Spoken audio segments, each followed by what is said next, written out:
Then check nyo lang po yung dalhin. Hello lang po.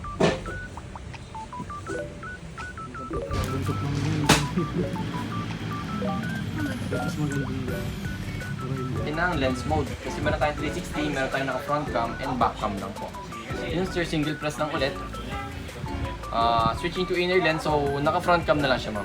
Hindi na siya naka 360. So once press ulit po, na naka back cam naman po siya. Ayan.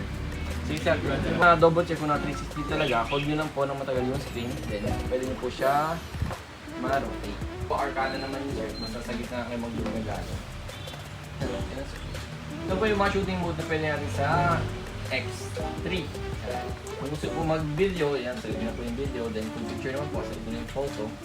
Then pag mag-picture po, gano'n lang ulit. Shutter button pa rin. Go Gadgets number 1. Thank you po. Thank you.